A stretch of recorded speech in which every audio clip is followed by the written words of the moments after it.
ఈ లెటర్లన్నీ బయటికి సర్క్యులేట్ అయినాయి, సాక్ష్యాలతో సహా మాట్లాడుతున్నాం. సాక్ష్యాలు ఎక్కడ మేము మాట్లాడము.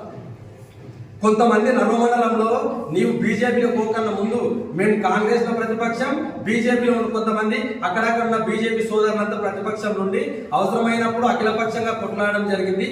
అది నీ దుర్మార్గాల మీదనే. బీజేపీలో ఉన్నటువంటి 10 ఏళ్ళ నుంచి ముందు నుంచి పనిచేసిన ఏ కార్యకర్తలన్నా నీ ఫోటోలో ఉన్నాడా నిన్న? ఎందుకు నిన్ను వ్యతిరేకిస్తుందంటే నీ ఒక దుర్మార్గుడు కాబట్టి నిన్ను దూరం పెట్టేసింది. అవినీతి గురించి మాట్లాడుతున్నారు కదా. ఎమ్మెల్యే గారు చిల్లి గవ్వ ఏ వ్యక్తితోనో కూడా తీసుకోలేదని చెప్పి నర్వలో ఉన్నటువంటి వెంకటేశ్వర స్వామి గుడి అందరికీ భయపురాంతులకు భయము భక్తి ఉన్నటువంటి బుర్జుమీనాయ ఉన్నాడు. బుర్జుమీనాయ అంటే నర్వలు అందరూ భయపడతారు. బుర్జుమీనాయకు మేము తడి బట్టలతోన రేపు ఉదయం మా అధ్యక్షుడు చెప్పినప్పుడు 9 గంటలకు వెంకటేశ్వర స్వామి గుడిలో పోయి దండం పెడతాము, బుర్జు మీద పోయి ముట్టుకున్నాము. మేము ఎక్కడ అవినీతికి పాల్పడలేదు.